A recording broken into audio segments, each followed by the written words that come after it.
You guys, I say, trying to catch up as we walk to the 24-hour Walmart. You're going to miss your senior prom. No one cares. As long as we're there at the end when they declare Little Miss Heidi prom queen, we're all good. But that's hours away, Logan says, tapping Heidi on the ass. She squeals and hides behind Dylan. Touch her again and I'll break your arms, asshole. Dylan glares at Logan, who throws his hands up in surrender. Dylan's one of those guys who doesn't say much, so you listen when he does. Now that I see him at full height, I notice he's huge, bigger than the others. He seems loyal and protective, though, willing to give his all to his girl. I can see why Heidi loves him. I would too. I thought I had that kind of guy. What are we doing here? I mean, what are we getting? I asked them, walking into the store. Don't you worry your pretty little face. Logan runs his hand down my back lower and lower until he cups my ass. Get your hands off me, before I get Dylan to break your arms. I say it like a joke, but I'm serious. I don't think it's Dylan I have to worry about, he mutters. Jake gets between us and shoves him aside. Leave her alone, asshole, he says to Logan. He holds his hand out to me. Come with me. I take his hand. What about the others? I really want to know what this Operation Mayhem is. I hope it doesn't break the law or cause permanent damage. I don't know these guys at all. They could be buying stuff to bomb his truck or his house. Oh my God, what if they're going to kill? Relax, Mikayla. Jake laughs. We're not going to do anything crazy. It's just a bit of fun. Trust me, okay? He must have seen the internal meltdown I was having. I smile and nod, because I do trust him. Now, help me choose, please. I don't know anything about this stuff, he says, twirling his finger in the air.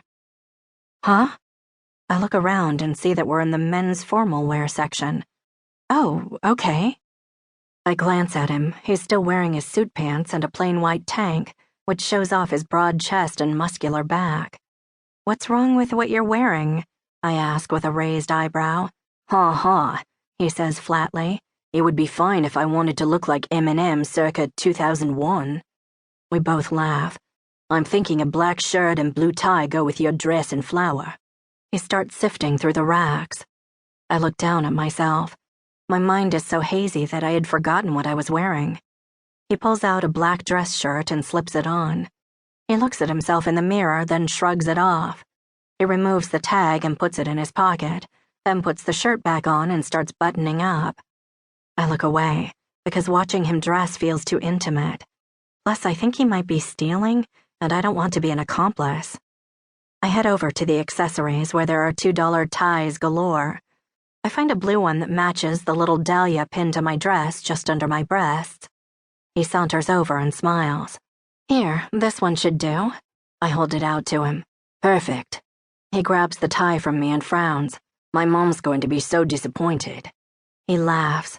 I have no idea how to knot a tie. I can totally help you with that. I grab the tie from his hands and begin to knot it the way Mom showed me. She said one day I'd meet a man who would appreciate my knowing how. Who knew she'd be so right? I start to twist it around his collar when I realize how close we are. I can feel his breath on my face. I'm surrounded by his cologne. It's subtle but strong enough to make my head swim. I close my eyes for a second to calm my nerves, but I can feel his eyes on me. I take a step back before opening my eyes and force a smile. There, now you look more like Eminem circa 2005. He laughs as we head to the front of the store. Everyone else is already waiting. Whatever they bought is hidden away in a few plastic bags, so I can't tell what it is. Jake starts walking through the checkout, but stops abruptly in front of the cashier. I bump into him from behind, losing my balance. He turns quickly, steadying me by my elbows. He then pulls 2 tags out of his pocket and gives them to the cashier. She's a few years older than us, but shamelessly eyes Jake up and down and winks at him. I need to pay for these, Jake says, adjusting his tie and looking past her. She doesn't speak, which seems to make him uncomfortable. After the transaction, we make our way back to the group and walk out to the limo. Dude, Logan says, that chick would have totally banged you in the storeroom. Not everyone's a pig like you, Logan, Heidi huffs as we settle back into the limo.